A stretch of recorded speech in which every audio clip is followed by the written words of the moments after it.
Hello and welcome back to the Open Sorcery. It is Devi and I've got Twisted with me as well. Hey, yo, what's good?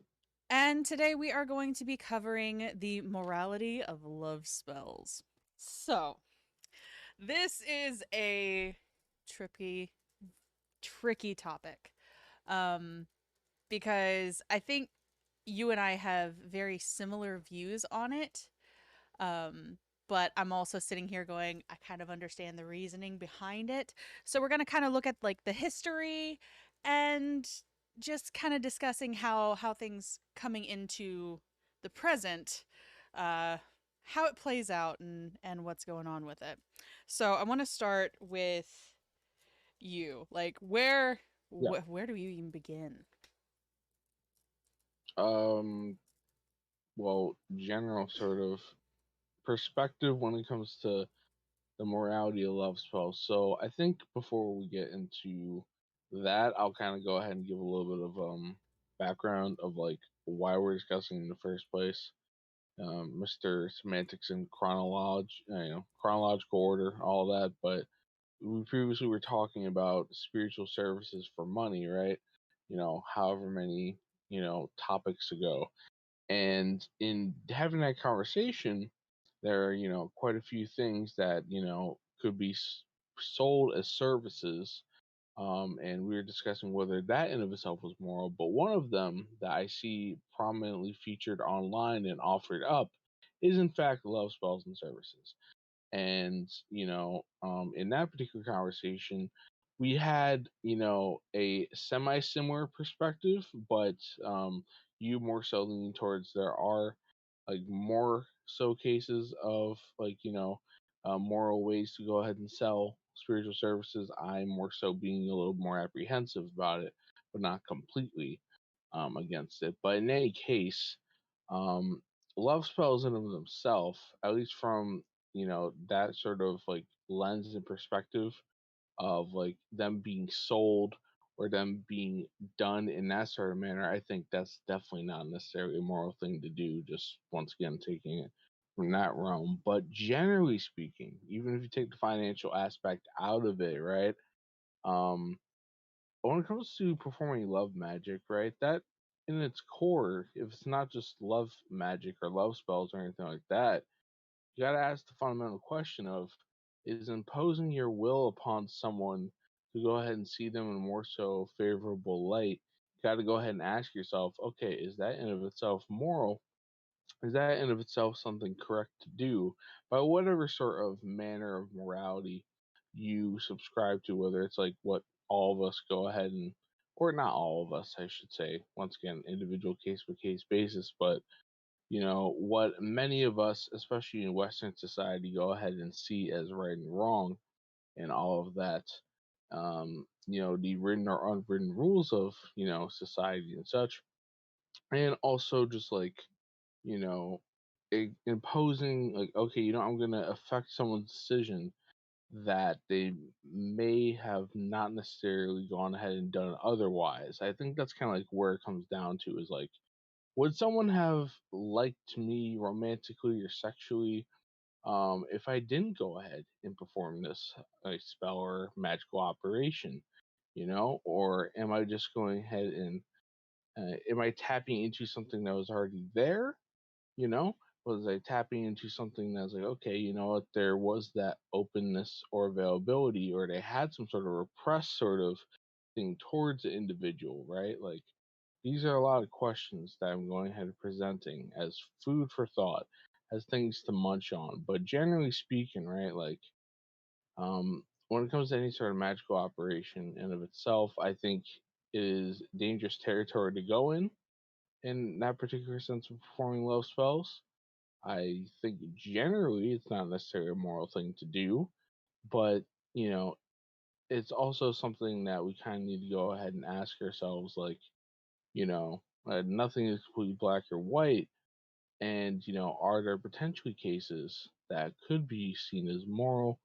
But that's just general overview, food for thought. But I'm more so leaning towards no in a sort of definite manner. What about for you? So for me, in our love spells moral. depends on how you go about it. So, um, I'm going to sit here in the gray area. If you are literally inflicting your will upon somebody, there was not a chance in hell that you were going to get with them, and you're popping in spell work to make them fall for you and change them, almost like programming a robot, then yes, that is completely and totally immoral and unethical. Um, and quite frankly, the universe will even itself out and you're going to get smacked so hard. I'm just going to sit back here and go, "Uh-huh. Uh-huh. Let that take care of itself because it will." Um Oh yes. People don't understand the repercussions of these things, and I'm not talking about like, the Wiccan rule of 3. I'm not talking anything like that. The universe is a gigantic balancing act in and of itself. And everybody, and I'm talking everybody, has spirit guides and people on the other side that are willing to go to bat for them. And they will make your life hell should you choose to literally robotify somebody just so that, like Esoterica uh, was saying on the video about the Greek magical papyri, the erotic binding spells. He doesn't even call them love spells. He calls them erotic binding spells. And I completely and totally agree with him on that. Now, I will say the counterpoint. Witchcraft, and you and I were talking about this before we started recording, but witchcraft has been used and pops up typically in times where people feel like they have no power, right? Yes. And in that, who is typically the people that are using love spells? Well, I'm gonna take a moment to go ahead and meme, as I, usually do. Like, so, a lot of times, like, we're just hanging out and chatting when you're going ahead and doing card readings, right? And a lot of times, like, you know, there will be some people who come in, for different reasons, right? For Mm-hmm. whatever reasons they may be, they want insight, right? But a lot of the time, I just go ahead and I make the joke and or assume that is something along the lines of them wanting to go ahead and find out about a love interest, or like some sort of sexual partner, something like that. And a lot of times it's a chick, it's a girl, a woman going ahead and looking to that. Now, not always, but there's always men who do so. But pretty much, I go ahead and be along the lines of like, oh my god, like I totally want to know about this one guy. Like his name's Jason. He's like so totally like cute and he's like so handsome and oh my god he's cool. I just love going ahead and being with him and like oh my god like like does he totally like me or not, like I don't know, like he's been mentioning this one girl. I don't know if like he's into her or anything like that, and I don't know, like I really like him and I want him to be into me and stuff like that, so uh I mean, all the time. I hear this all the time as I'm doing readings. I'm just like, oh my God, shut up. But it's accurate. It is accurate. That majority of the people that are using these things, they're gonna be women. Um, and like if we take a stroll back through history, we kind of see why. I don't agree with any of these erotic binding spells nowadays because women do have fairly equal rights to men, in terms of finances and everything like that. But it really wasn't the case until like, I don't know, I think it was like 1968 that a woman could even like have a bank account and credit without her husband's permission. And him like signing off on it as like a, I want to say co-sponsor, but I don't think that's correct.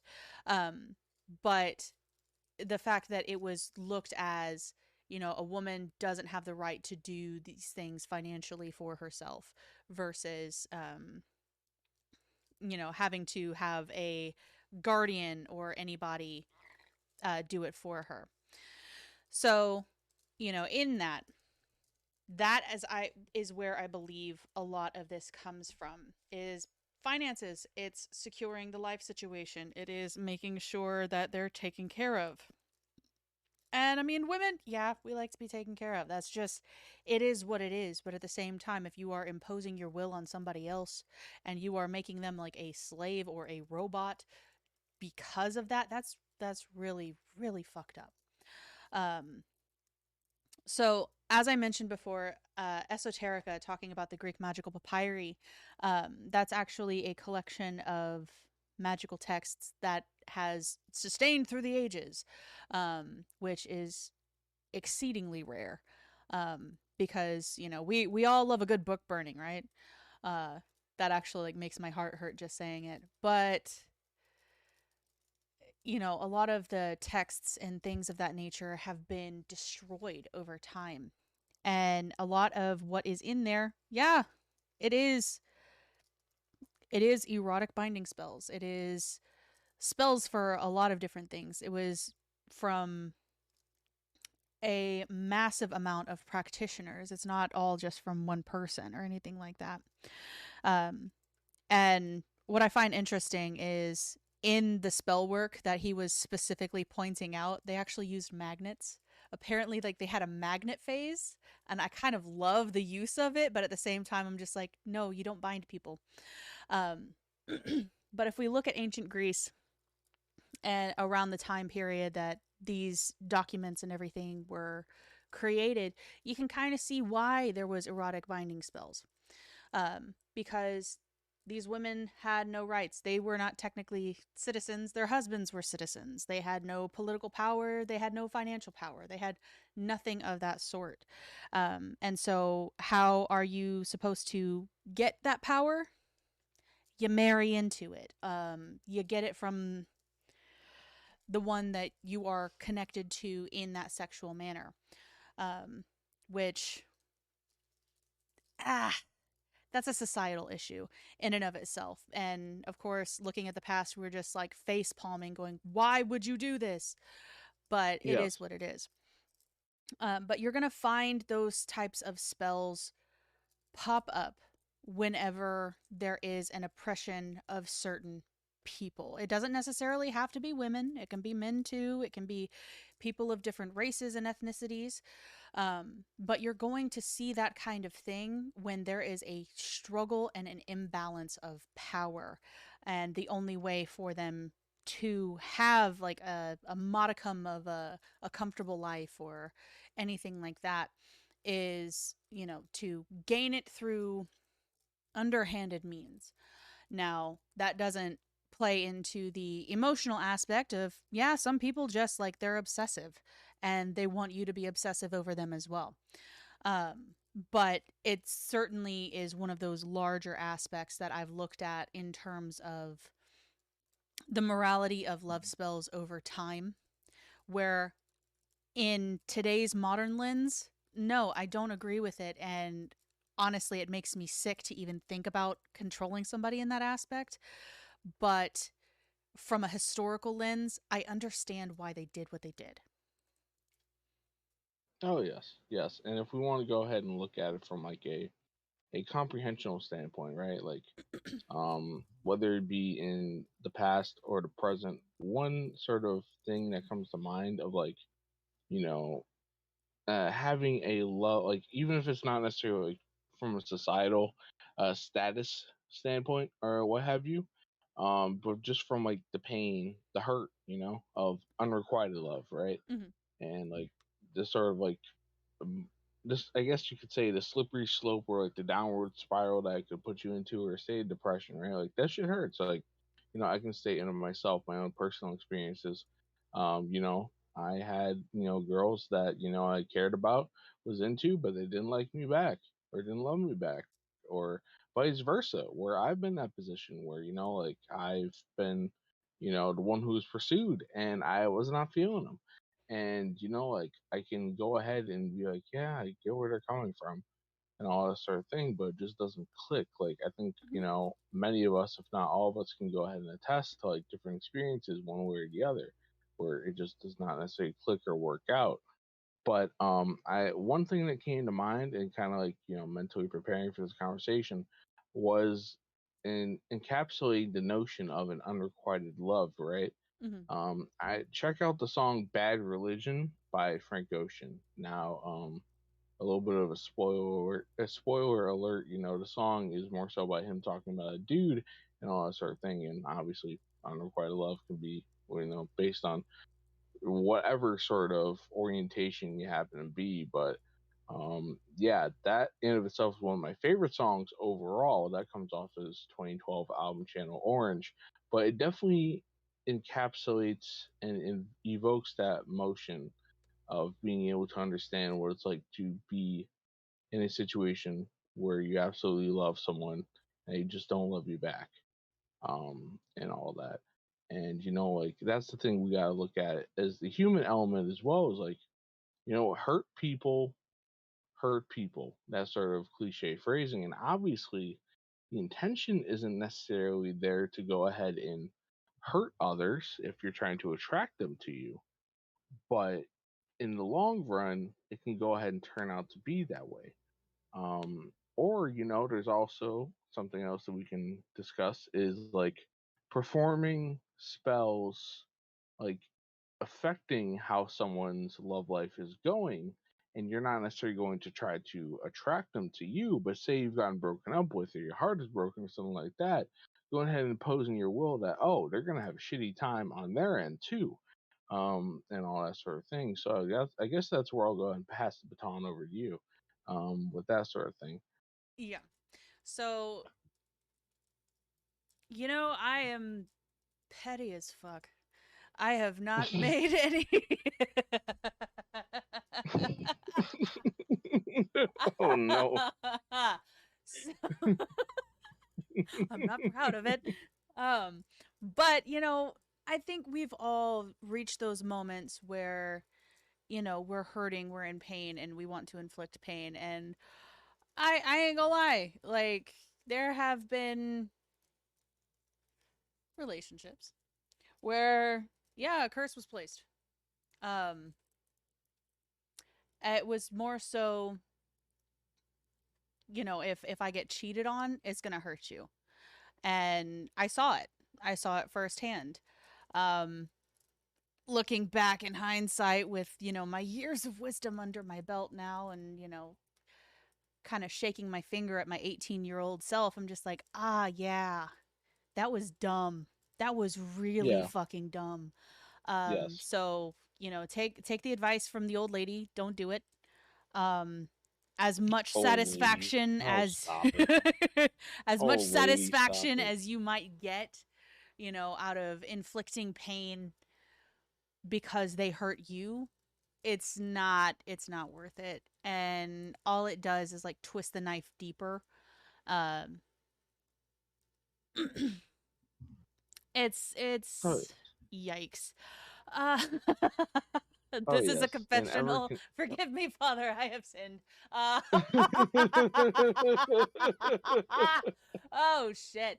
But I am very much of the mindset that I learned my lessons after that one, because like I said, everybody has guardian spirits. Everybody has those beings on the other side that are going to like come and clutch for them and defend them, right? So just think about that before inflicting pain on anybody. Just yes. because you're And hurting doesn't mean that you get to hurt them back. We love that yep. that whole turn the other cheek kind of thing, right? Oh yes. Once again, kind of like circling back around to put it in short, hurt people, Mm-hmm. and it's understandable. It's something that we should, each of us go ahead and recognize and be more so aware of, and like work upon. And like in listening to this conversation thus far, be like, you know what, before I go ahead and completely on impulse, because you feel hurt and you do have magical capabilities and all that sort of thing, you want to go ahead and place a curse, or you want to do whatever, go ahead and think to yourself, yeah, in the long run, is it actually going to go ahead and be beneficial for me? And I, myself, hope you make the wise choice, you make the good decision. But of course, at least give yourself the opportunity to think about it for a moment. And if you happen to go ahead and do, from at least my perspective, was an unwise choice, then that is, you have free will for a reason. Mhm. to go ahead and do that sort of thing, and to learn your lessons, and hopefully just not too drastic or tragic of a lesson relative to as bad as potentially could be. But you know, yeah, we all got shit to learn. But Mhm. something else that I was thinking of, right? Of like examples of like even from like a regular sort of sense, right? Like you know, one thing that we could talk about, I guess that would be more so seen as acceptable, of like doing something to encourage someone to love you, or like just being done in a creative, productive, positive sense, would be like love songs and ballads, and that being seen as like a form of love magic in of itself, especially the genre of R&B, or plenty of rock ballads have been made, or whatever sort of genre, soul, I mean, go etc. make your mixtape. That Yes. yes. Burn the CD and drop it off at their house. Make them fall in love with you that way. Like not in the fucking like no, we were talking about it earlier in some of the most repulsive ways that I've seen it, and I'm just like, dear God, please stop. But yes, music. Oh yes. Now granted, like in like your recommendation of like a mixtape, or like, album, something like that, burning a CD, that's a little bit 2000s right there, that and all that. I That's aged our myself. childhood for sure. But nowadays it's more so playlists, and it serves the same purpose, but just like, oh, not as much reliance on an actual physical medium, but still, like that is a way to go ahead and impress the suitor. That is completely fine. That's like productive. That's like you going ahead and be like, all right, you know what songs capture this sort of emotion, and kind of like swaying, like potentially impacting someone in that sort of manner. But it's like it's not imposing your will upon someone per se, because it's up to the individual to decide or choose, or even with if it's within their subconscious and they don't realize how they feel, to kind of evoke that within them. And as opposed to just, and I'm going to go ahead and do this sort of thing, You cut out there for a what have you. second. It's just Oh, one of those methods you can. connection just went Yeah. to crap. Hold on. So, Oh, okay. retell that thought. Oh, okay. Okay. So yes. I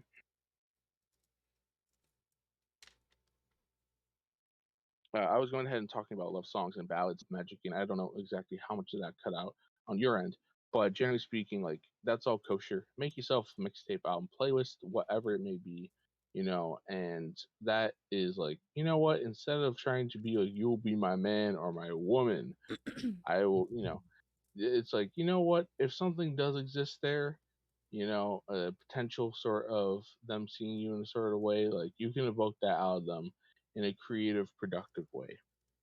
hmm No, and that's always going to be the way that I'm just gonna put it out there. Like that's acceptable. And there is some spell work that is out there that is acceptable as well. It's just not going to be imposing yourself on somebody. It's more so going to be like there are voodoo and hoodoo suppliers and practitioners. Some of them is just like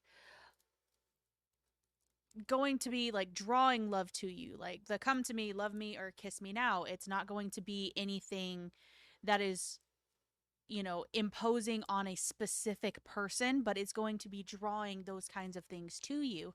And so, like, highlighting what's already pre existing in somebody. You know what I mean?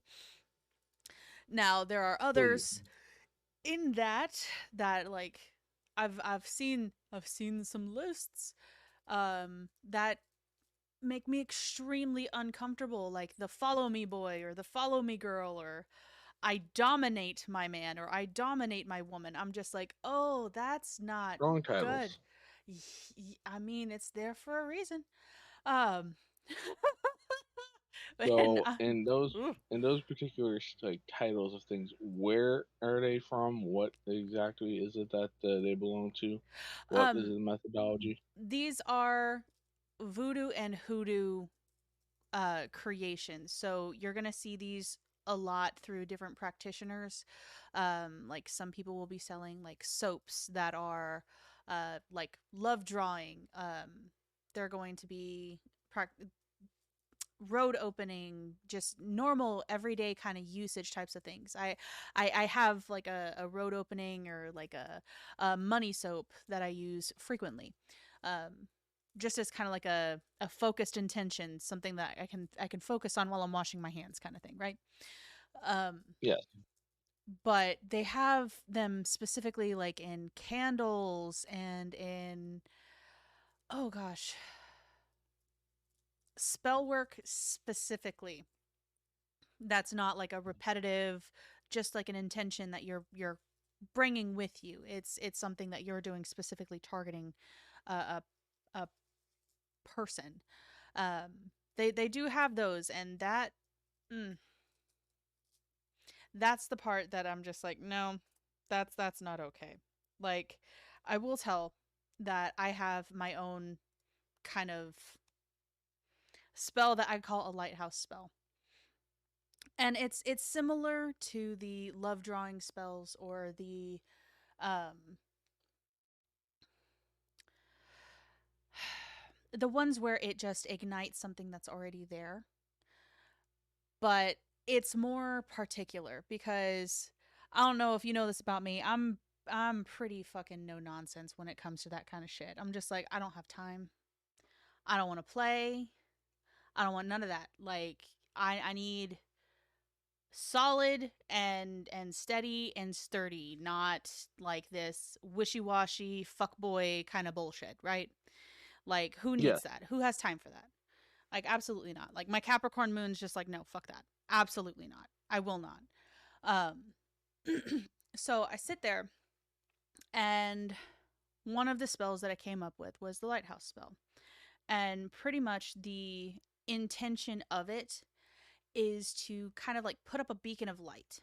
But this beacon of light is really only intended to be seen by the person that you're supposed to be with, that actually will take you further and kind of like draw them to you like a moth to a flame. It's not something that's like actually imposing on their will. It's more so just making you visible to them. And it could be for multiple people, because I mean, let's be honest. We've spoken several times about like soulmates and things like that, and we understand in every life you're not just gonna have one. There's gonna be soulmates for different purposes and different reasons, right?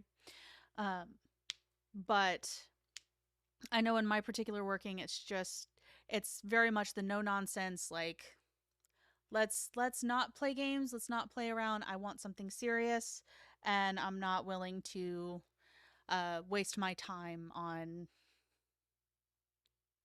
an endless talking phase. Oh yes.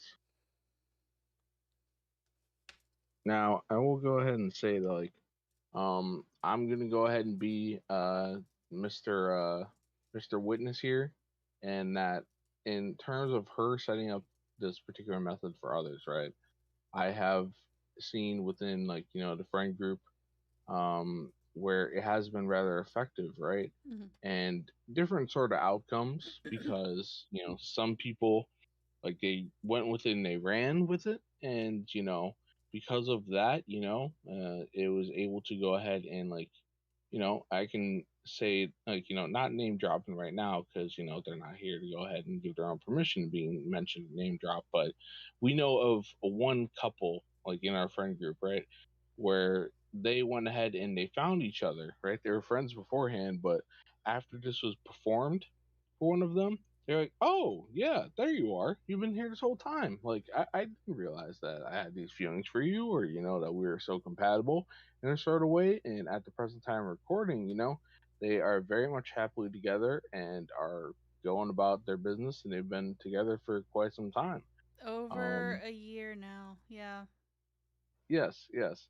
So there's that sort of thing, but then also there's other people Mm-hmm. that we know that have requested a lighthouse spell from Debbie, and it brought someone to them, but they were just like, nah, I don't want it right now. Like, I don't want this person, or I don't want this situation, and all that They sort of weren't ready thing. And for it. yeah, yeah, they were being picky about it, or they just weren't ready, and like all that sort of thing. And like, they went ahead and in one instance, one person passed it off to another person. Funny enough, and then like looking in hindsight on the situation, like, oh yeah, like the person who was attracted to who got the lighthouse spell, like in kind of like a second hand manner, they probably would have like fit well with the original person it was intended for. So like it's one of those things that I can attest to, that if you were to employ this particular method of the lighthouse spell that Devi, I believe, is going to go ahead and share for people to utilize, that's um, you can go ahead and do it in a more so ethical way of like, you're not imposing your will upon someone else, but you know the right sort of person will find you, and then it's up for you to be ready for when they come around. Yeah, I don't think I'm going to go over the lighthouse in this video. I think I'm going to dedicate a specific video to it because it does have ins Oh, and outs and um, things of that nature. But it's certainly effective, and if anybody wants to take the concept and you know kind of formulate their own around like the concept of like beam me up, Scotty, I'm right here, can you see me, hi, like take it and run with it, make it your own. I highly encourage that. um, yes. but that's really the only way that I'm okay with quote love spells, because it's not actually creating like that mechanical kind of response. But otherwise, I really don't find them ethical. Oh yes, yes. And like I said, even though I was like, hey, look, there's a lot of questions to go ahead and ask at the beginning, for food for thought, and for a person as an individual to ponder for themselves, because I'm not here to make your choices for you. You got to go ahead and figure things out on your own. But my own perspective, if we're gonna go with the definite, is yeah, probably not. Let's go with a no.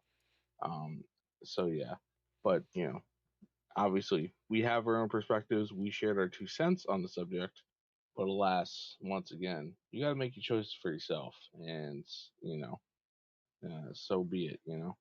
But Absolutely. also, yes. Now, I wanted to go ahead and also touch upon a few more things on my end of like, so one example of like a person or a character imposing their will onto others and all that sort of thing, being now you and I both enjoy our anime and manga quite a bit, is Boa Hancock from One Piece, and her usage of the love fruit, which her whole thing is, I can make any man fall in love with me because of my beauty. And like if they go ahead and look at me, they turn to stone. If I want them to, similar to the story of Medusa and all that sort of thing. Mhm. And the way she used it in the series is probably, yeah, I would say not even just probably, yeah, it's damn straight unethical in terms of this particular like conversation we're having and all that sort of thing. But lo and behold, the irony of it is the main character, just by him being himself and all that sort of thing, and not really trying to get in their pants, where like a lot of other guys like, oh damn, she's hot. She falls in love with him, and he's just more so like, oh, I'm all about becoming the king of the pirates. Good old Monkey D. Luffy. But that's a good example of someone going ahead and utilizing it and that sort of thing. And also I mean, heck, we could something pop else. up a assassination classroom with the bitchy sensei, like, like the femme fatale, where she is using those quote feminine wiles in order to control people, and well, she's an assassin, like she gonna kill them. Like, Yes, yes, yes, it is weaponized um emotion, and that's weaponized emotion and just like plain old lust, right? So yes. Sensuality, all of yeah. that. Yes.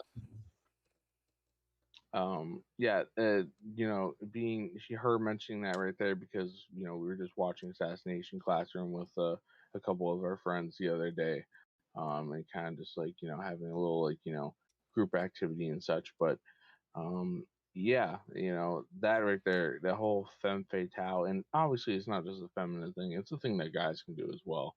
Like as much as we talked about women's usage of like love spells or love magic or persuasive means of using sensuality and love and all that sort of thing, it's something that guys can do as well in one way or another.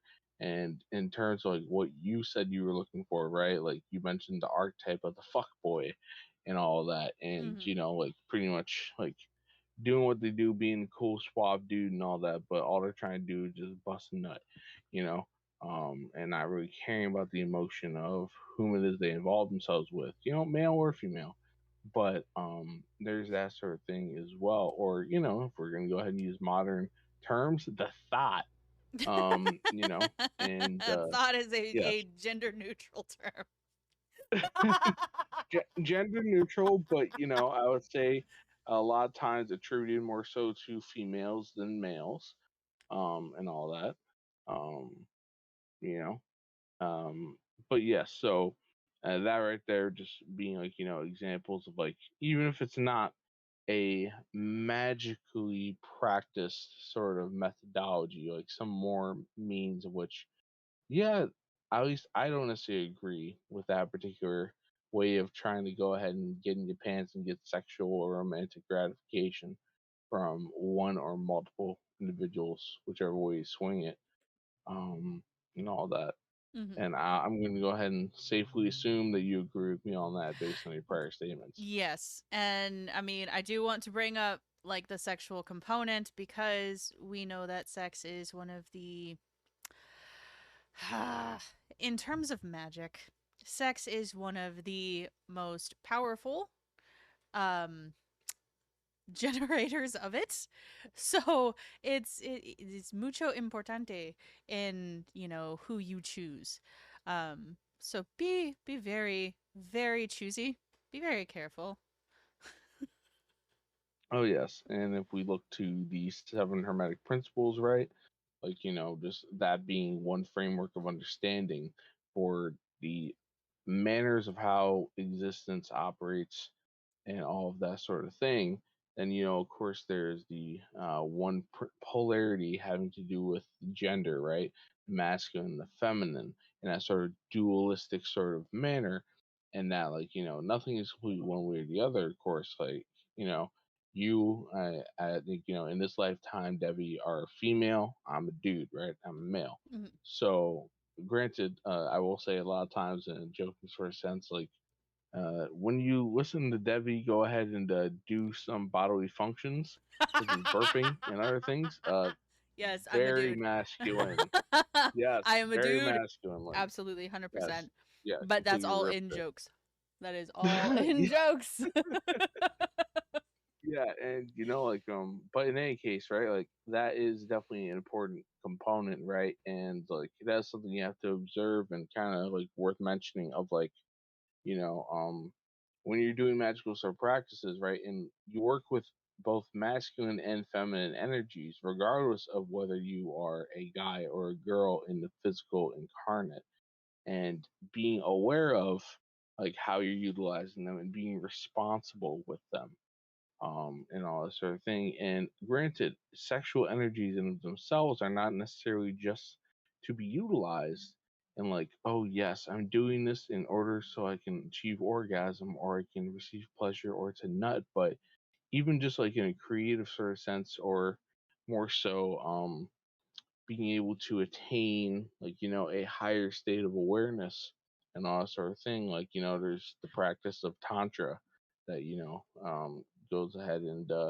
gets quite a bit of that sexual connotation, which truth be told is not completely about that, but the way that's been like you could say ported over Yeah, to it's the the west, Western from mentality the towards it. It's just yep, like, ooh, they're using sex magic. It's like, no, it's just energies, but yes, okay. yes, especially in like the new age sort of manner and lens of looking upon it, but originally speaking, it's just more so like performing magic in of itself, and just a manner of understanding it from from a Hindu, Buddhist perspective, in of itself. Now, I think that also, like, not touching upon that topic in of itself, but I did want to go ahead and mention masturbation or performing self love. You could put it like that, physically, right? And that being an avenue of like being able to attain ultimately self love, an actual, like, self love of like, hey, look, I'm comfortable with myself, and I want to go ahead and like be accepting of myself. I want to realize that, me as Twister, you as Devi, and all different layers and components that make us who we are, not just with, the physical body, mental, emotional, the astral body, all different layers of the onion, you could say, including our soul and our spirit, you know, that, we are okay with that. We are accepting of that. We realize that, hey, look, we have our positives and our negatives, but we truly come to terms with who it is that we are and what it is that we are and all of that. The reason why I mentioned the whole, like, uh, masturbation and learning how to self love sort of thing is that's just one avenue of doing it. And it came out of like a little joking sort of meme between myself and another friend of ours, where she was like going ahead and talking about that. It's like, a lot of people need to go ahead and just learn to, like, masturbate and love themselves a bit more and all that sort of thing, and to which I myself definitely agreed. And I believe Debbie might have been there for one or a couple times of that being mentioned, but I'll let her go ahead and share her thoughts on that sort of notion. Yeah, I mean, definitely stress relief. Yeah. I mean, no, I do agree, and quite frankly, if you got that aggression, go take care of yourself. Go handle your business and come back. Yes. You're going to be more centered. You're good. So like yeah, I generally do agree. Oh yes.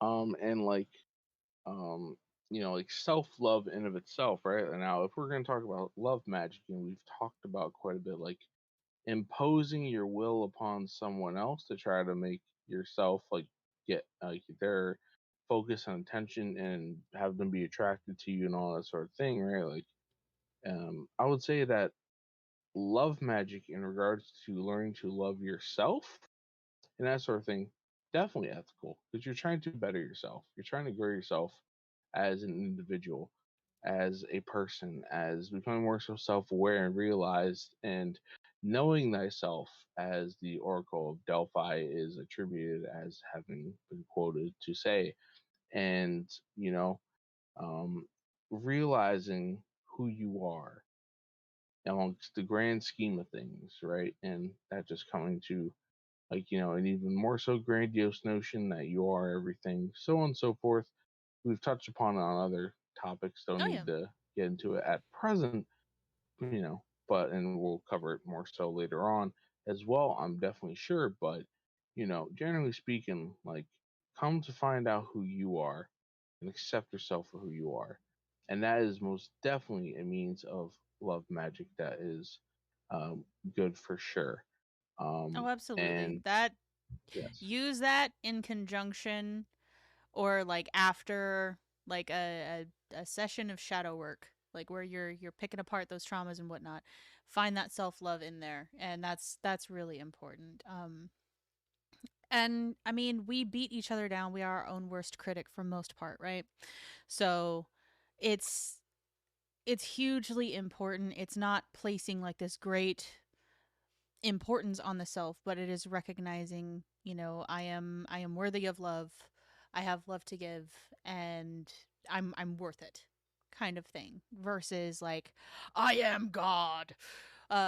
So yes. balance in all things.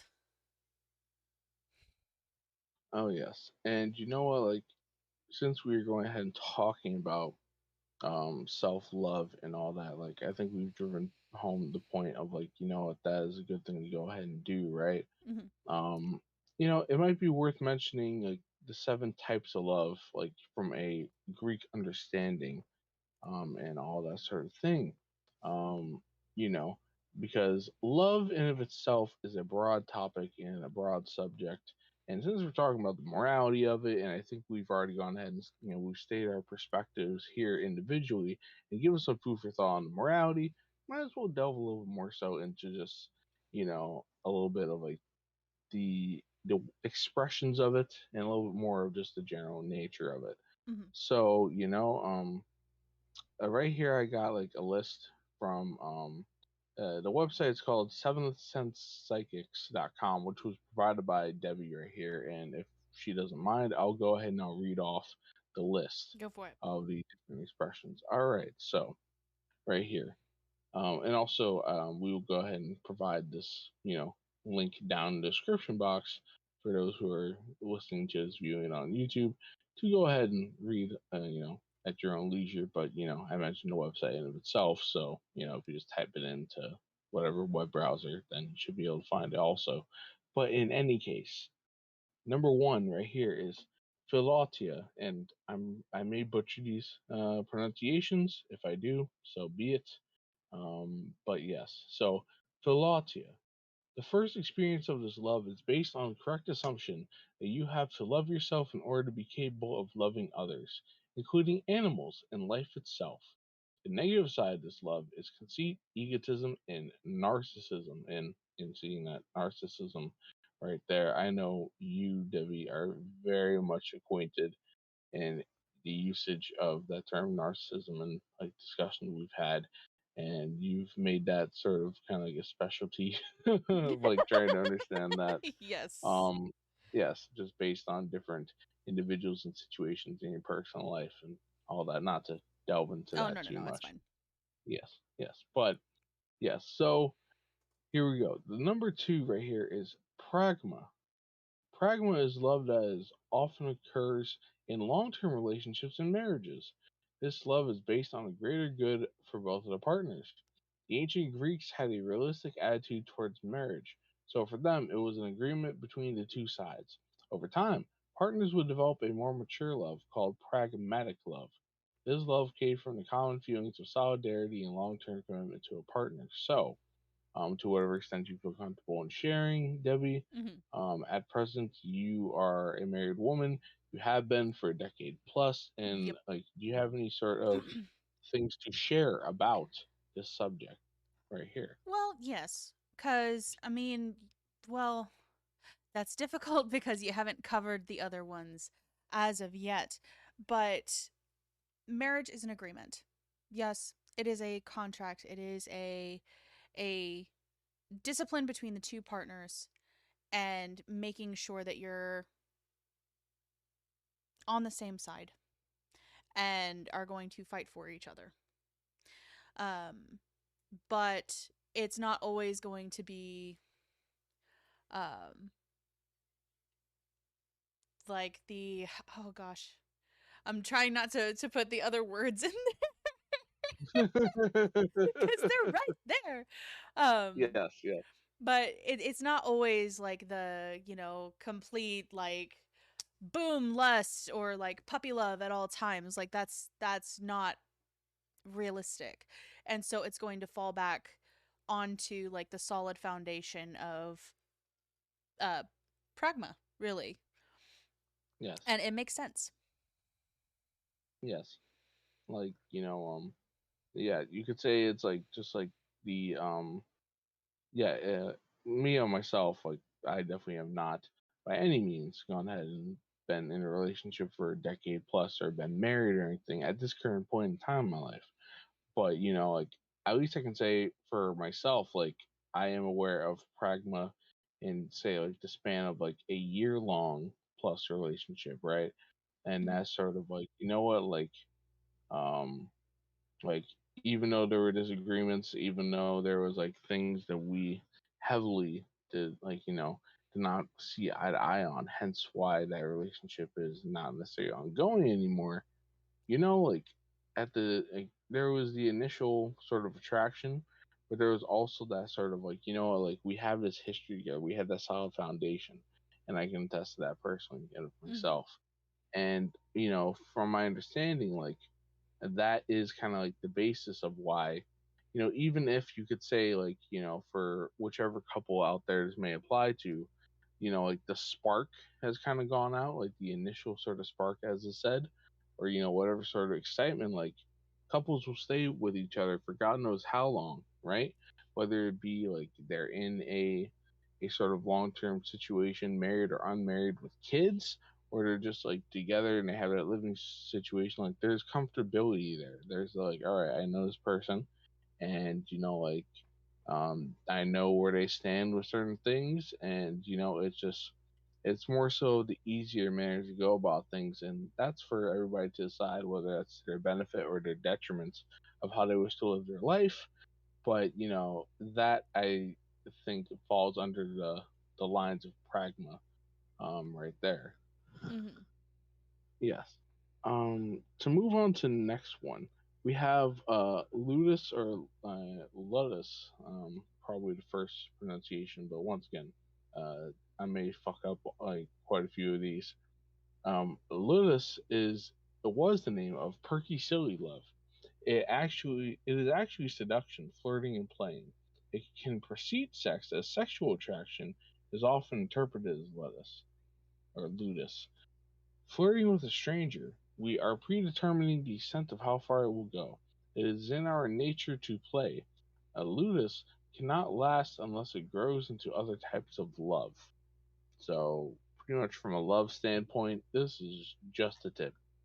Just the tip right there. Um, that's like the equivalent of like I dipping your toes in, mean, sort no. of like, It's more so like the testing the waters, kind of seeing, okay, is it compatible? If I make a silly face, are you gonna go along with it? yes. You know, playing. Oh, yes, yes. Yes, very playful, all that sort of thing. Um, but yeah, now we get into Eros, which this is named in association with a Greco-Roman god and entity, which I will be going ahead and bring up, in a bit. But yes, Eros in the time of the ancient Greeks was often associated with love of older men towards adolescents, and not only focused on homosexual relationships. In those days, it symbolized the prestige among the aristocracy, not a sin, wickedness, or crime. Of course, our society and the law frowns upon that type of love, which comes with jail time, being vilified and on a lifetime list as a sexual predator. So, in this sort of sense, like, for those who are unaware, like, a lot of times, like, you know, a lot of males went ahead and, they slept with each other, right? Greece was known as a open sexual society, or more so liberal than you could say that here in the United States and like America, how was or has been, at least until like the modern, like couple past decades, for better or for worse, right? But yes, they were very much more so on the open end of things. um, and when it comes to like, I guess the way to put it is like it's kind of like a homosexual or like a male based mentorship where sex was in fact included, right? To try to remove any sort of like, you that's disgusting, or oh, that's acceptable sort of thing. Just put it in like a neutral manner. It was Mhm. kind of like a mentorship in that sort of sense, right? Like, I know that philosophers back in day, I don't remember exactly whom, because it's been a while since I looked into the topic itself, but quite a few of them advocated for this particular type of love and the usage of it.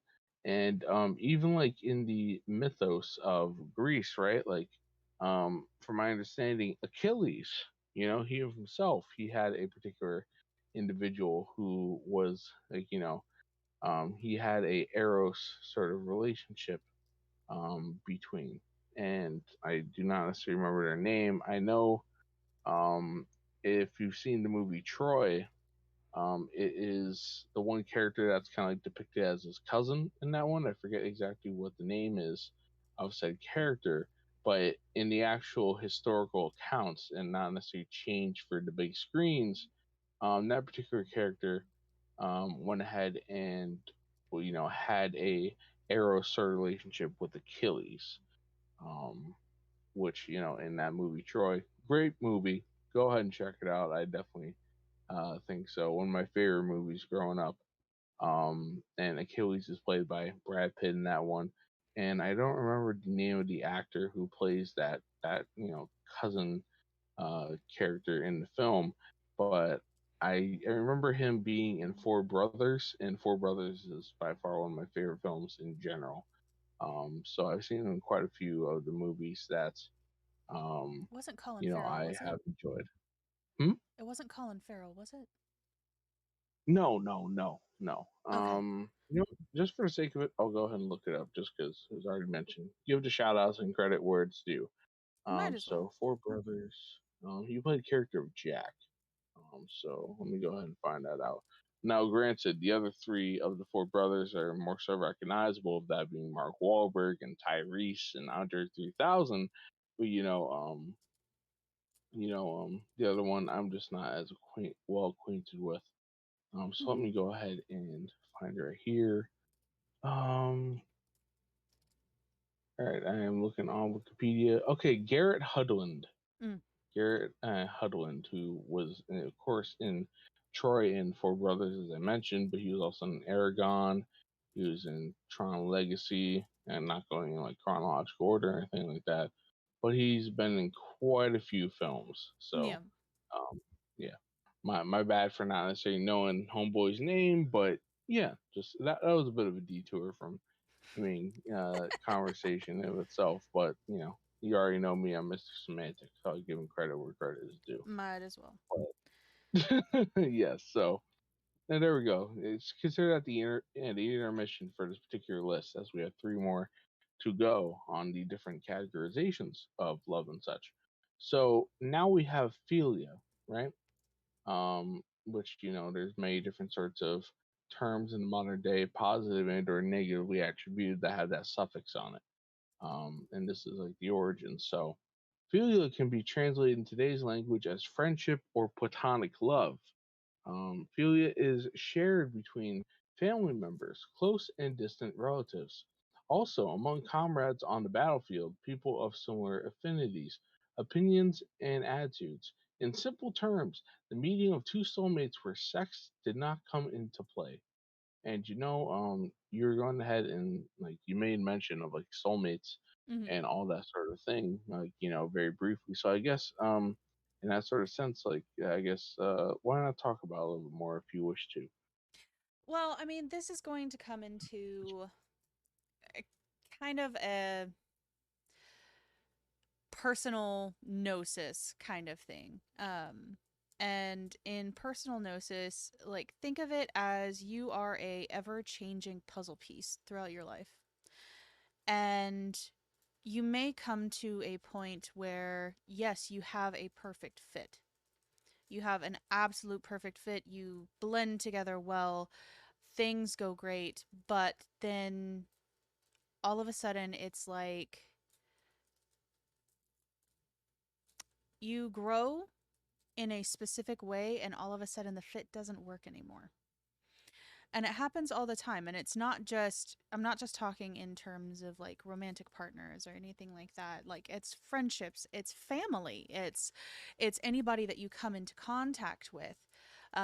So my opinion is that yes, you have many, many soulmates throughout your life. Some of them are meant to be your best friend for about 7 years, and then all of a sudden you never talk to them again.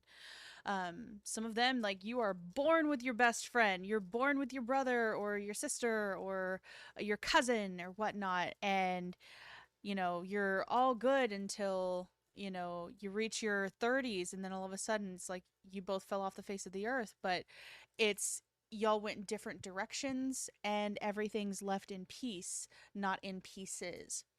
Um, and even though people can be the most compatible um, in terms of romance, even, um, we are constantly changing and growing throughout the process of our lives. And as much as we can fit together at a certain point, if we're not consistently working to maintain that, yeah, you're going to outgrow each other and it's going to happen. And it's fine and it's natural and it's part of the process of being human. Oh yes, yes. And you know, in terms of soulmates and you know, twin flames and Oh all of dear that sort God. of thing.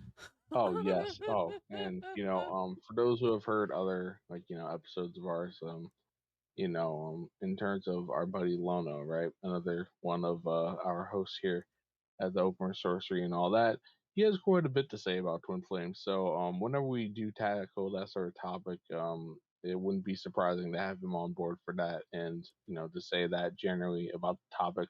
Eventually, we will probably go ahead and cover soulmates and twin flames and all that sort of thing individually, but Mm-hmm. you know, not to fixate on that all too much at the present moment. We got a couple more types of love to go ahead and express, to go ahead and detail right here. So the next one is storge, the unconditional love that parents have for their children. The positive version is love that has no boundaries for what you would do for your child. The negative is an obsessive love that views your child as property and a new version of yourself and all that sort of Narcissist. thing. Yes. The negative version of this is narcissism.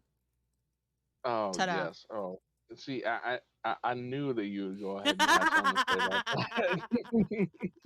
Well, Philautia, the first one that you covered, that one, the negative side is seeing yourself as like all that in a bag of chips and going into egotism, conceit, and narcissism. Storge, in a negative sense, like if we go beyond what should be there, it's viewing the child as an extension of yourself instead of a person in and of themselves. Like it's almost like a starfish that ripped off their arm and grew a new starfish and is just like, you're going to do whatever I tell you to do. Um, and instead of respecting any kind of autonomy. So, yes, narcissism. It has a role to play, and it is a very, very corrupted version of any kind of love, in my humble fucking opinion. Oh yes. Well, in terms of storage, right? Like you know, you mentioned narcissism in itself, but in terms of like that manifesting and putting a particular term, a label on it, people to go ahead and research the notion in of itself of like the golden child in relation to said narcissist, right? Mm-hmm. Because you know, you have detailed that to me quite often, but yes. Mm-hmm. So if you wish to go ahead and speak about that a little bit more. Well, from what I understand, because I have said previously, I am a couch psychology studier. That is what I do. Um, just for fun. I like to study psychology. Um, but in that, there are three different categories that a child can fit into. Um, there is the golden child, which is going to be the one that the parent is going to shower all of the attention, all of the praise. Like, this is the child that's going to get, like, the brand new iPad or, like, the best shoes or the best clothes and all of the praise and love and attention and putting them on a pedestal. Um, Striving for complete perfection. Um, there is, of course, the black sheep. The black sheep is going to be the one that is getting scapegoated. Everything is their fault. Um, nothing, nothing that they do is right. Um, it's not great. And then there's the forgotten one, which literally, in and of itself, you are forgotten. You are an afterthought. You are the gum on the bottom of their shoe. They don't give a shit about you because you are out of sight, out of mind for a reason. Because you do not fit their idea of perfection. Think of it as the 16-year-old that got pregnant in a fundamentalist Christian family and decided to keep the baby, and then all of a sudden they don't have a daughter anymore. Hmm. Wonder where she That's went. rough. Yeah. Yes, that is rough. Yep. But yes, we can definitely go into narcissism and kind of how that plays, but I think that deserves a standalone all on its own. Oh, and in that sort of sense, yeah, I don't doubt you eventually covering that topic, and you can go ahead and cover that one quite a bit by yourself. Like that is definitely a TED talk That of is your that own is a doing. Devi TED talk, yes. Very much so. But yes, last on this list of the different seven types of love from a ancient Greece understanding, as per this particular webpage. Once again, that's Seventh Sense Psychics that we're pulling this from. We got agape, and agape is the highest degree of love. It is a unifying love for all people and beyond, to all living beings. This love spreads to our planet, the universe, and general existence. The ancient Greeks associated this kind of love to the gods, to love as God loves. It has remained in our language today because of a strong spiritual meaning. So yes, unconditional love in of itself, and to use the sort of like new agey sort of like meme, or like whatever, love and light, dude, like dude, like you're totally tapping into like the love, like the source, man. Oh And like, god. dude, like source loves you, source Yes. loves you very, very much, Jesus, that it's sort like a fucking fucked up hippie Barney. Good god. of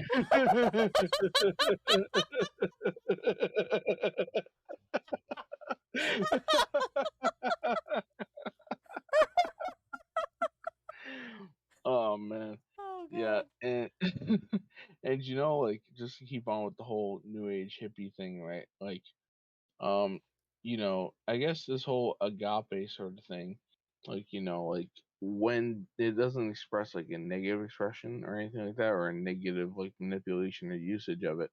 But like a couple ways I could go ahead and like it has been changed a bit is like the whole free love concept of like the 60s.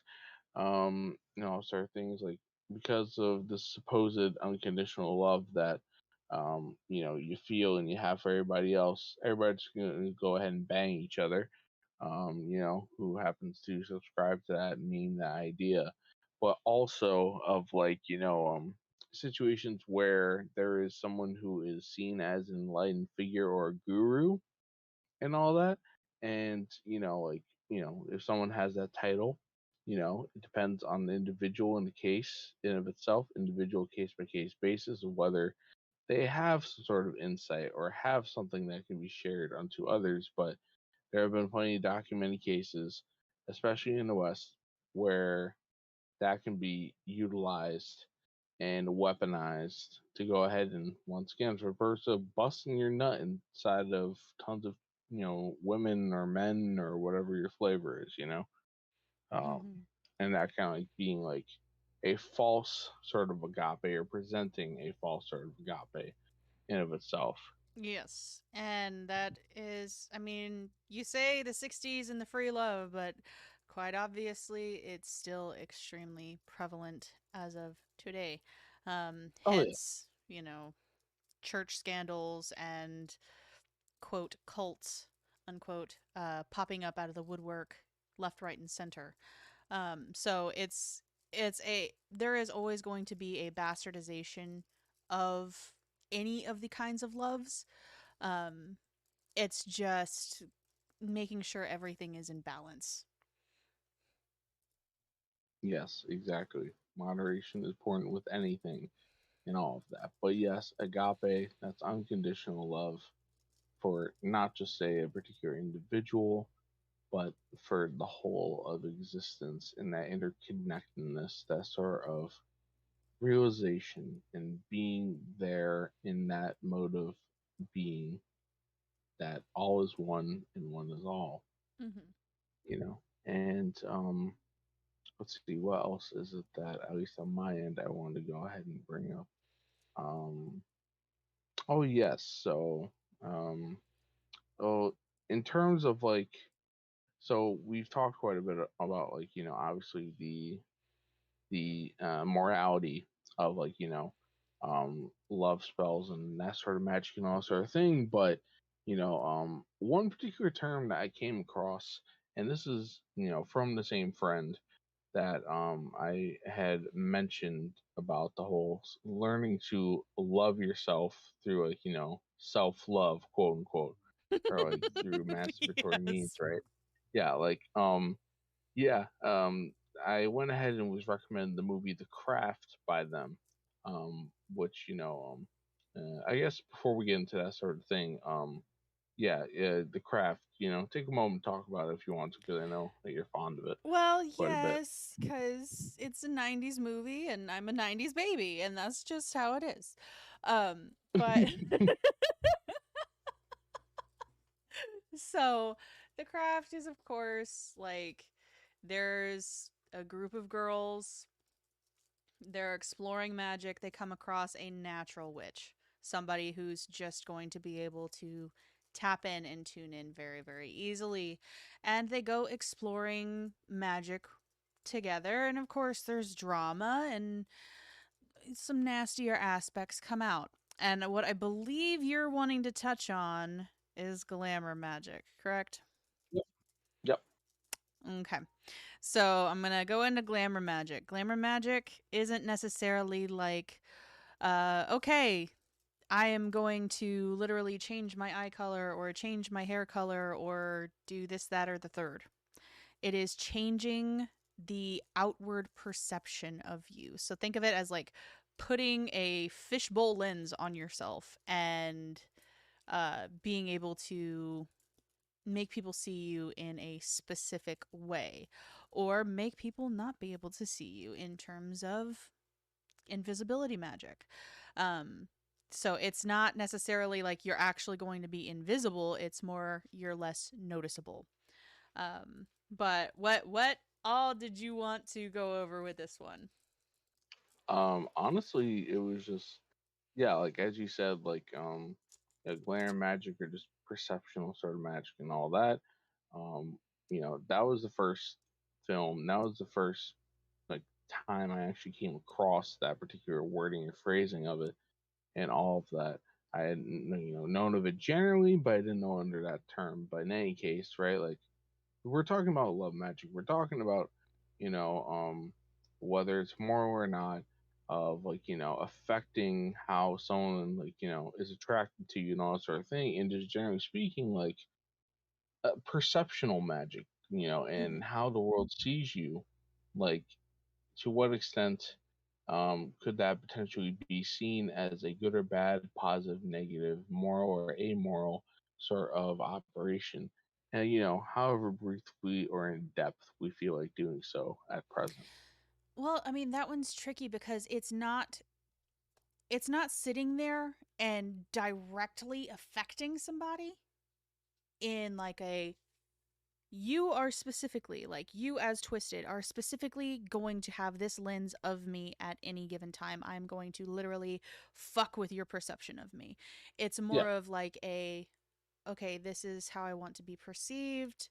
Um and like think of it as kind of an armor almost. Yes. Um Not necessarily like they're going in and fucking with a particular person. It's more so just outward view of them. It's extremely easy to see through for the most part. It's more so just if you're not really paying attention, you're going to catch what the glamour looks like, if that makes sense. Yes. Um, I know that preceding this particular conversation, like we went ahead and discussed like last night, knowing we were going to go ahead and talk about this topic today.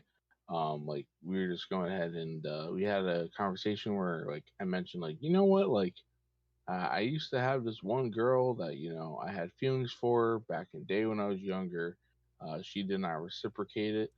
Poor woe is twisted, but pretty much like going over nature of like she was Wiccan, right? Hmm. And at that time, I was not necessarily as in like I didn't have as much information and or experience and all that sort of thing. This is kind of like the beginning of like my knowledge seeking phase of my life and the journey, as you could say. But kind of like discussing that and like, oh, what, like she went ahead and performed glamour magic on herself, and that in of itself could have affected how I saw her and how I had feelings for her, right? And kind of like getting into that notion of like, all right, you know what, in that sort of aspect, like, is that moral or amoral in of itself? Like, she didn't try to impose a particular love spell on me to get like, me attracted to her or anything like that, or from my understanding and from your insights as well while we are having the Yeah. topic of conversation discussed. But I guess like to go ahead and also like bring it back to what you're talking about with like the nature of the lighthouse spell Hmm. and or like attracting individuals to you as well as like glamour magic, I guess kind of do like a compare and contrast, you could say, of like the differences between uh, your particular method and this, pros and cons, whatever happens to come to mind in that Okay. sort of sense. Well, in terms of glamour magic, I do kind of want to put out the comment. Do you consider like to be frauded of something if a woman puts on makeup? It's like, oh my god, you don't look that way naturally, like with no makeup on your face. Do you feel frauded in that case? The answer is going to be no. Like, it's makeup, it's there, and everyone wants to look better or like feel better about themselves. So no, I don't see glamour magic as anything that's negative inherently in and of itself. um I will say this though. I mhm, will say this, at least from my own particular perspective, as the particular man that I am.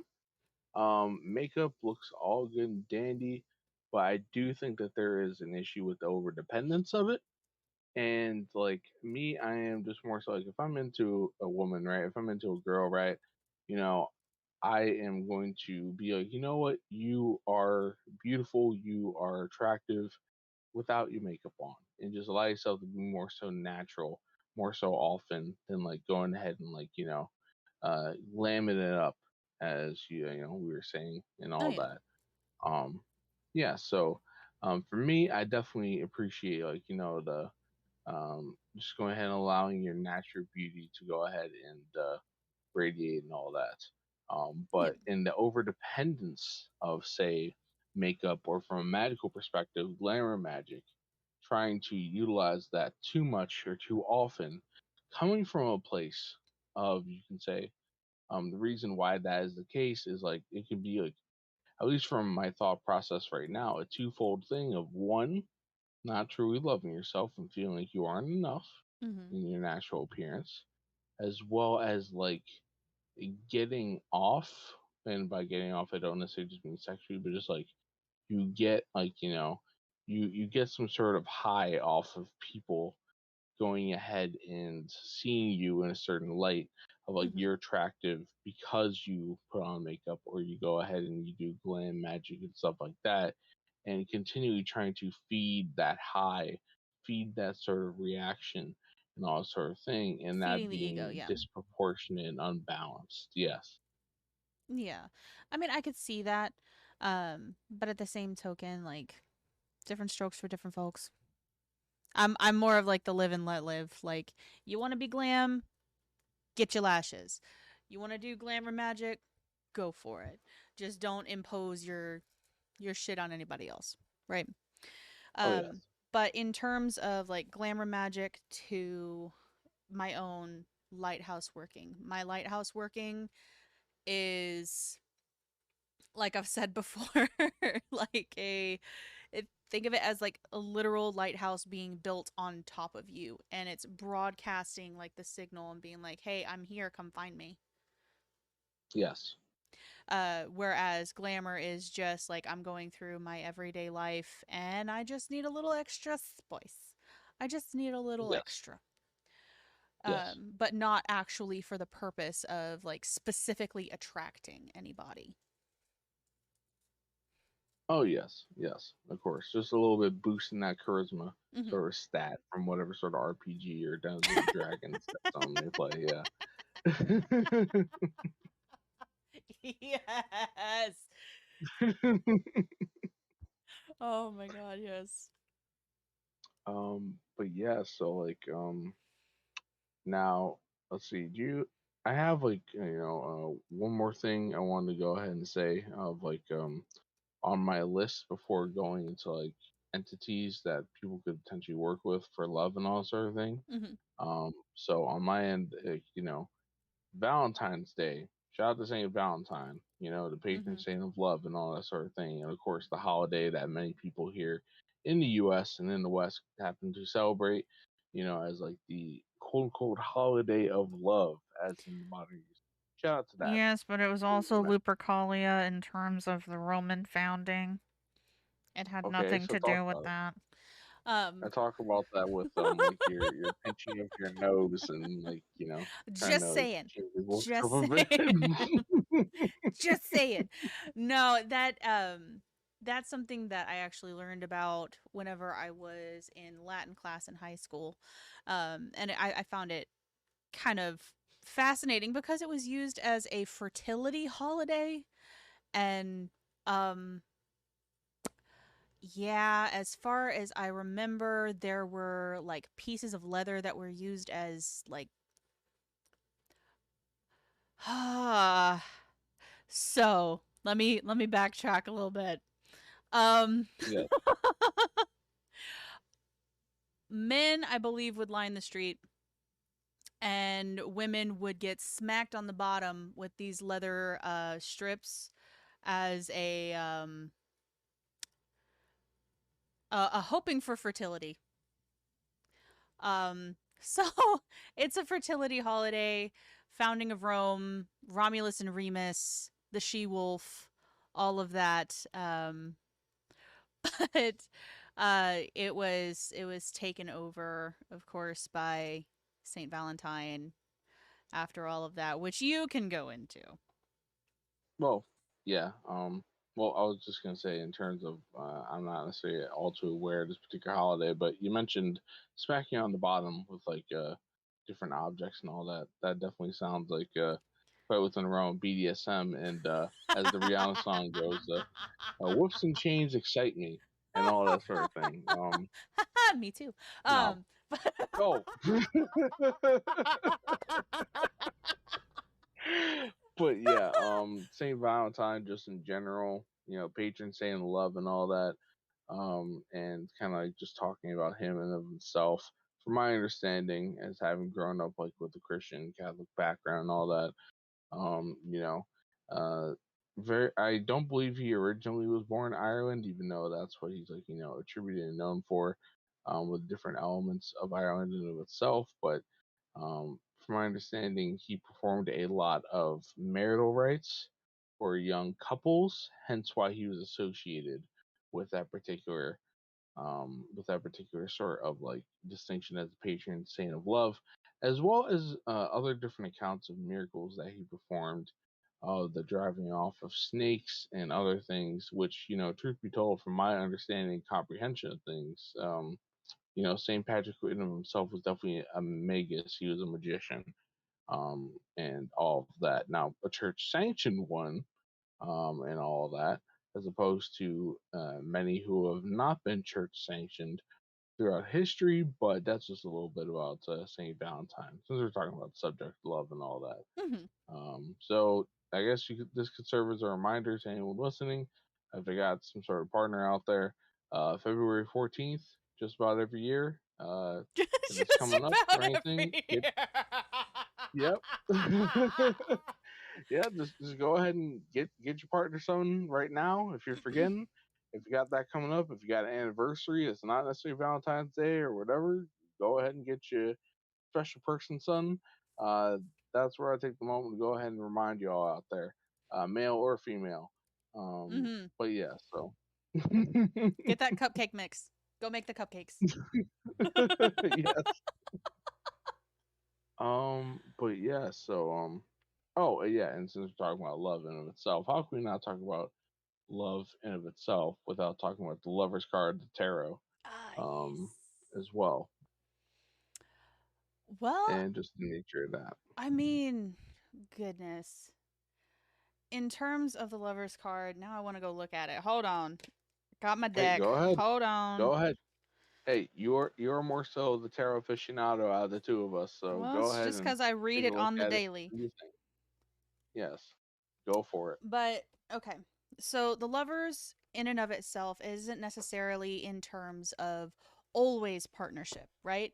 It's also partnership within the self, like the two halves of your brain working together and in tandem. It's also one of the reasons why it's Gemini in terms of the zodiac. But um, the lovers is just those two sides coming together and working as a team and being able to find like that foundational grounding to be able to like springboard off of. It's not necessarily always going to be like ooh woo romantic. It's it can be business, it can be friendship, it can be any of the other kinds of partnerships and relationships that we have in the course of our life.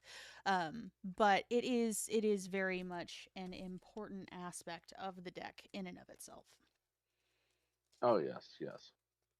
And of course, as was mentioned previously in the discussion, the whole understanding of the dynamic of gender, right? The hermetic principle of gender Mm-hmm. and the sexual energies and those like being utilized in a harmonious manner in order for a person's individual sort of awareness and growth and all that sort of thing throughout one's particular spiritual journey and all that, but of course as well with the partner, right? As well with like, because if you're looking for someone, a romantic sort of partner, right? Ideally you want to go ahead and look for someone who is going to complement you, who is going to work with you, who is going to go ahead and shore up where you go ahead and are failing at or are not doing the best, and vice versa.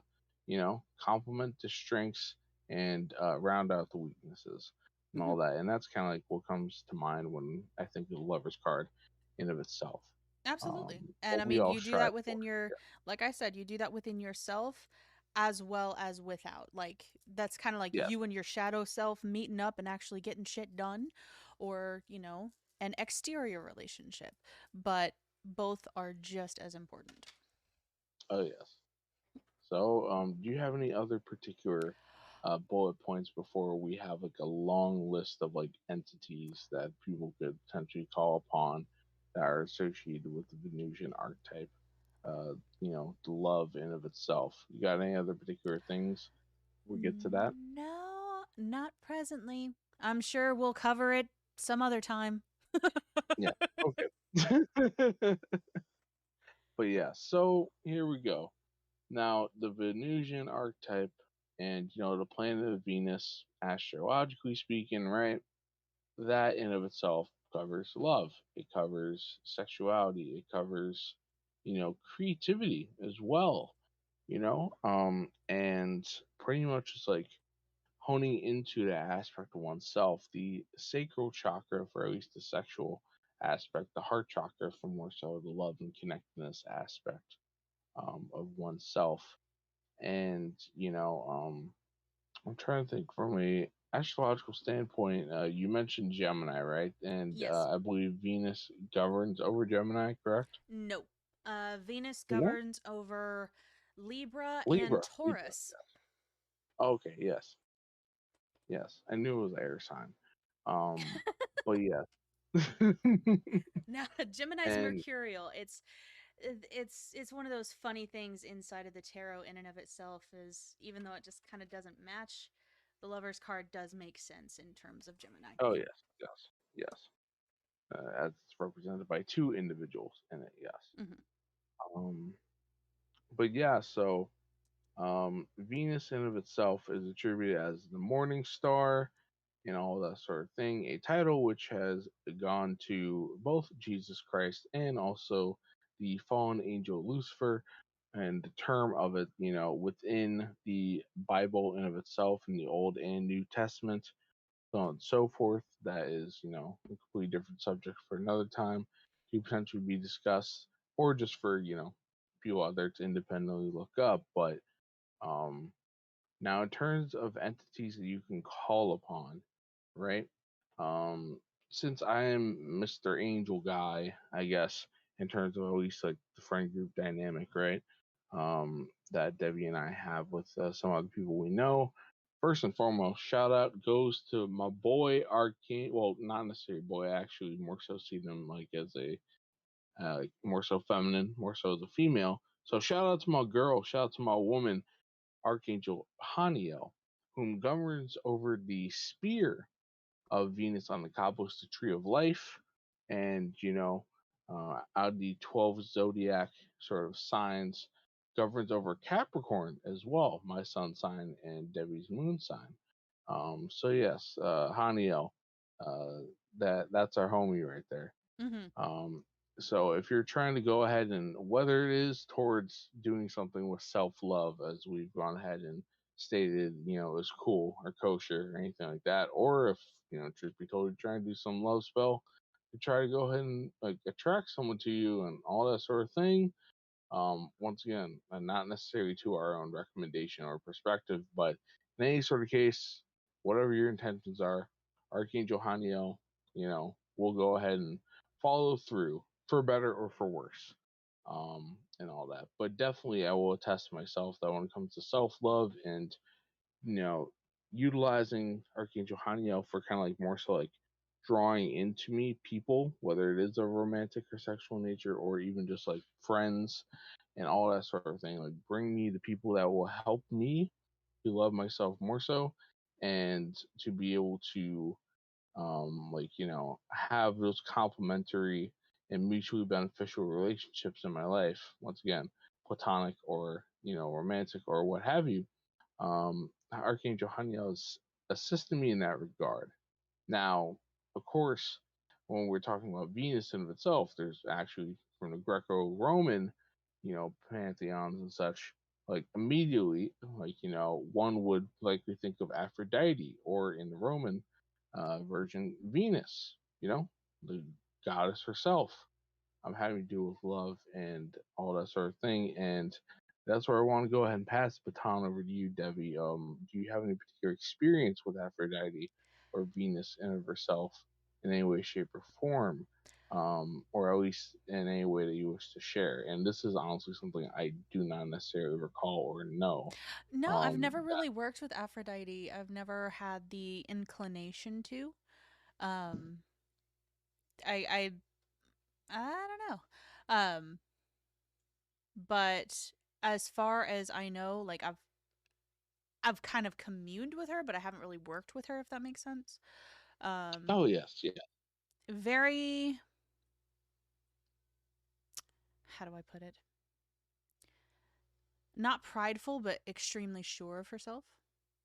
yes, Um, like she embodies that whole self-love aspect in and of itself. Like she's not gonna tolerate anybody looking down on her or anything like that. yes, Um, but it's almost like a serene confidence. She doesn't yes. need to say much, if that makes sense. It's just Oh yeah, how she holds herself. oh yes. Now I will say that I'm about to go ahead and mention Eros, right? Mm-hmm. Who is seen as this particular term I just came across, and like it makes sense in terms of like the etymological understanding, but I did not necessarily come across it beforehand. He is one of the erotes. Think erotic, think erotica, all that sort of thing. Mm-hmm. But yes, Eros, right? Who in the Roman is Cupid or Amor.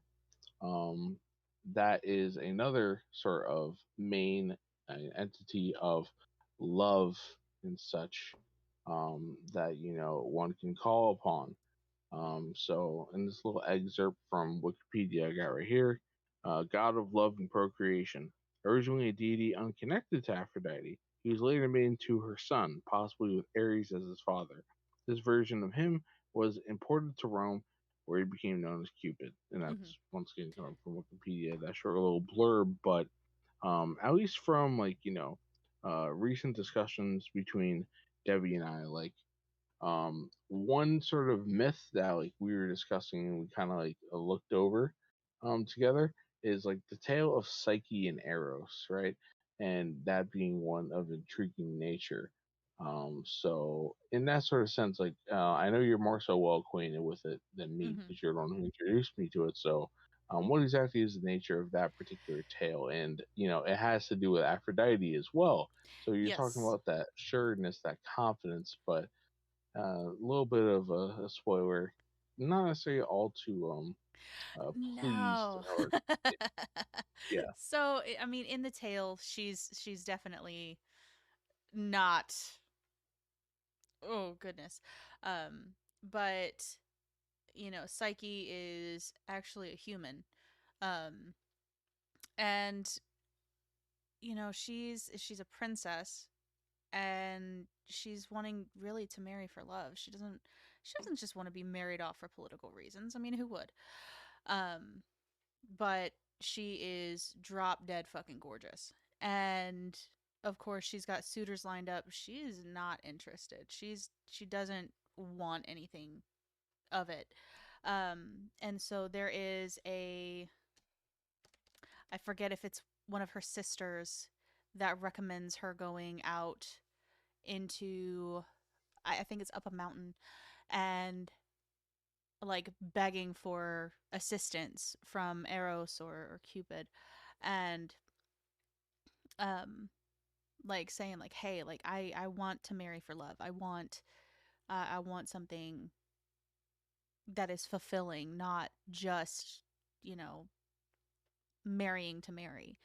Um well, Eros comes in, he falls in love with her immediately and kind of drags her away into a think of it like a house on top of a hill that she can't get out of. But If I she may interject, this is this is like following how the whole world goes ahead and perceives Psyche as like Aphrodite incarnate, or Oh. just as or more so beautiful than Aphrodite herself. Well, that's uh yes, but at the same time, if you it, people say a lot of things. They said the same thing about Helen of Troy, right? Um which is one of the reasons that is described behind the Trojan War. But Oh yes, Psyche is described as, being, like I said, drop dead gorgeous and the equivalent or of greater beauty than Aphrodite. And she could be jealous. that's yeah, And that they that is where definitely bring Aphrodite in is the the jealous culprit. aspect of her in the story. Yeah, And Eros in the story is supposed to be her son. However, I've seen a lot of different accounts that actually has him at the beginning of creation and kind of created alongside um, the main uh, entities like Gaia and everything like that. Like yes, the he's proto. there. Yeah. Yes, more so primordial forces. Yes. Um, which I agree more so with that one than I do of him as a son of Aphrodite, but I digress. Um, but during the story, he sweeps her away. They are married, and marriage back in that day was like you got abducted from your house and all of a sudden your abductor is your spouse. And literally that was it. So she doesn't see his face. She wants to see his face. They are, of course, doing the horizontal hibbity jibbity just about every night. Um, and she wants to see his face, but she can't. Her sisters come up with a plan for her to do so because her lover won't show his face, and she goes through with it. Um, and as he promised her in her seeing his face that he would leave and never return, and he did. So, she's distraught because she is like head over fucking heels in love with him. Like Apparently, the conversations and the sex was amazing because she didn't see him, she didn't know he was a god, she didn't know anything about him. Um, but she was absolutely taken by him. Um, so in that, she goes and she begs for forgiveness. She's literally searching all over the world for him.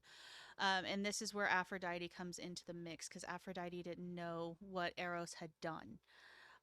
Because initially she sent Eros to like off the woman. That didn't happen, obviously. Um, Oh yes. so, she's finding out what happened, and then she sends Psyche on a whole tirade of tasks, and all of these tasks are like extremely difficult. And I believe one of the last ones actually has her going into the underworld. Um, I don't have the story in front of me. This is all off of memory. Um, General summary. Yes. General If people want to summary. go ahead and check it out, yep, they can Yeah. go ahead and yep, But go ahead and check it out yeah. and all that for yourself on theoi.com. C. THEOI. Where I think we should probably put that in the description box as well. Fully agree. Um, Fully agree.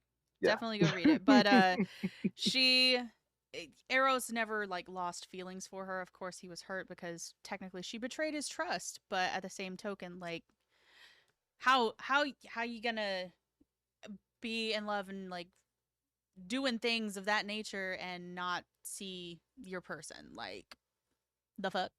Um but in that he actually comes and rescues her from the last one. And they live happily ever after, pretty much after that one. So it's definitely not Aphrodite's most shining moment because jealousy, but the gods, or really the goddesses, are painted in such a not great manner in terms of that. Oh yes. In terms of jealousy and just rage and all of that. A lot of their stories um, kind of center, pardon me, on those aspects of them. Puts them in a more so humanistic context. That they are fallible. At least from our current moral understanding. And it's Mm-hmm. yes. But That yes, is go ahead and do what they do. But yes, thank you for that summarization of that story because yes, you my put it way crappy more eloquently. summarization. Well, hey, better than I would have done. Like, but yeah, like so to continue with these different sorts of entities that one could call upon, just on this particular listing I have here. Once again, for those who um, may want to delve into that sort of realm, there is the fallen angel Lucifer because of the Venusian sort of connotations, all of that, and kind of like looking over like a short list right here. Um, there's Freya, aka Frigga from the Norse Germanic sort of pantheon. There's Hathor from the Egyptian. There's Hera from the Greek, slash like Juno from the Roman. Actually, I don't know if they're necessarily equivalents, but I'm pulling this from a website called uh, learnreligions.com and such. But there's also Parvati from the Hindu, and then I have like a little bit more of an expanded list right here to go ahead and delve into. So in of itself, right, like what this one is coming more so from like that, just like particular ones that kind of like picked out, but it's way more of an expansive list. So in that sort of sense, right, we have starting off like at the top of the list, I guess, on how they had it, and I just copy and pasted it, right? We got Astarte, goddess of sex and war, because um, it's all about deities of love and lust in this, sort of listing here. Different expressions and variations of love in itself. Yes. So in the Egyptian, right? And I'm gonna go ahead. I'm gonna re-mention. the ones that I mentioned aside from that particular short list. I just went ahead and stated. So, um, the Egyptian right here, we have Bastet, goddess of felines, love, protection, perfume, beauty, and dance. We have Bes, god of music, love, and dance. We have Hathor, goddess of love, beauty, and music, originally a sky goddess. We got Min, god of reproduction, love, and sexual pleasure. So now we move to the Mesopotamian, and there are a couple listed here of Inanna/Ishtar, goddess of sex, love, beauty, wine, and war. And we got Nanaya, goddess personifying voluptuousness, sexuality, and sensuality. And She's now representing to the those that North. are thick. Oh, yeah. Yes, yes.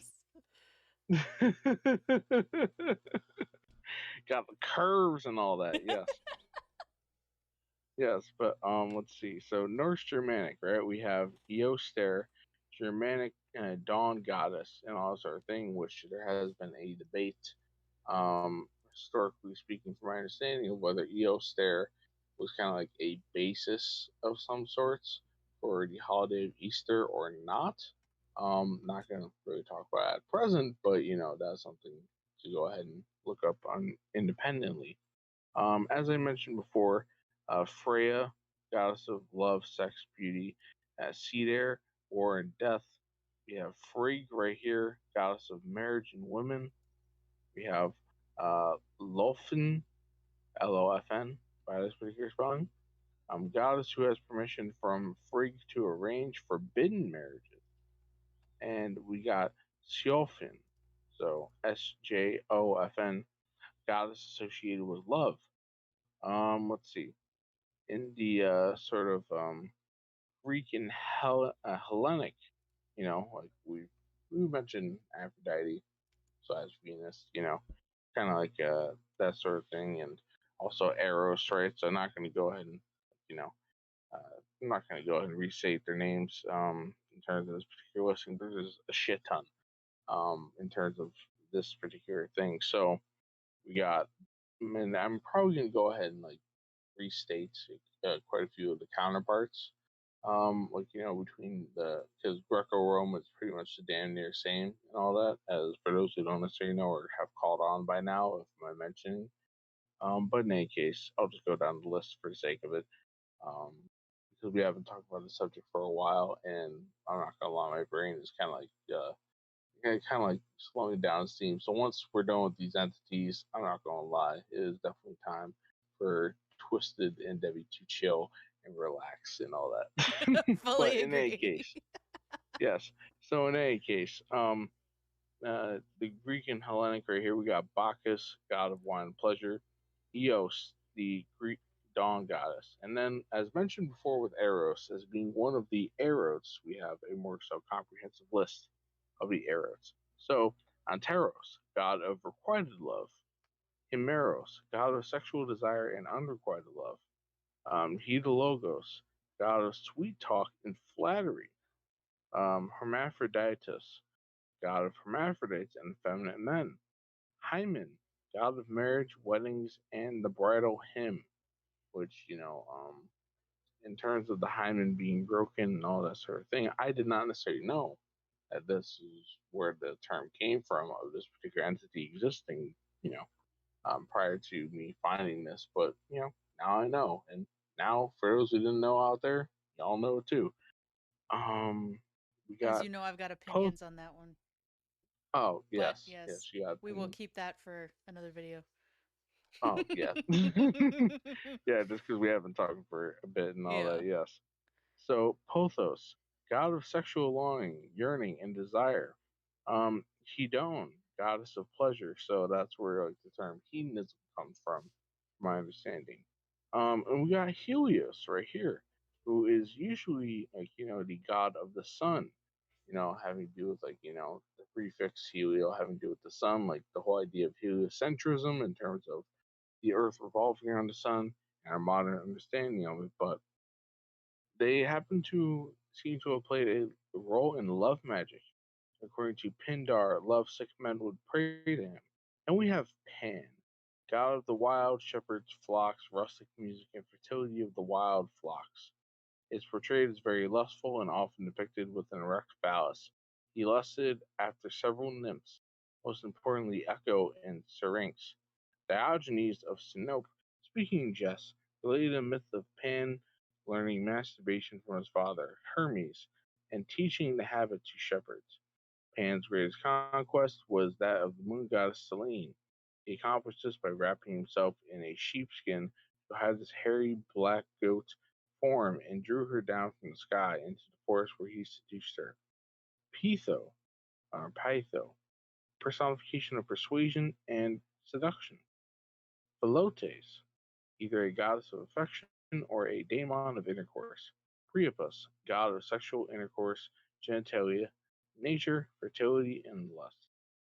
Selene, the moon, who played a role in love magic, and according to Pindar, lovesick women would pray to her. And then in the Roman sort of understanding, we have right here Aurora, the Roman equivalent of the Greek Theos, as Suadella, Roman equivalent of the Greek Pytho, Voluptuous, Roman equivalent of the god of the Greek Hedon. And then we go ahead and we find ourselves here with the Hindu and the Vedic.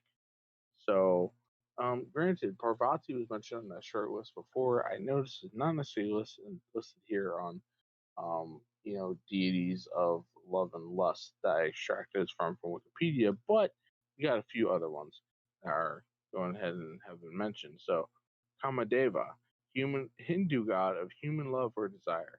Rati, consort of Kama, goddess of love, carnal desire, lust, passion, and sexual pleasure. And Ushas, the Hindu dawn goddess. Now, taking a little more so in the Eastern realm as well, we have the Japanese and the Shinto. We have uh, Daikokuten, one of the seven lucky gods. He's a god of prosperity who often gets portrayed with a huge phallus. And right here we have in the Buddhist, the last particular section that I extract from that Wikipedia list. We have Aizen Myoyo or Ragaraha, a deity who transforms worldly lust into spiritual awakening. His red skinned appearance represents suppressed lust and passion. We have Kuni, god of love, and last but not least, Kuru Kula, Tibetan goddess particularly associated with rites of magnetization or enchantment. And there we go. There goes that nice little marathon of different entities that one had mentioned. Bravo.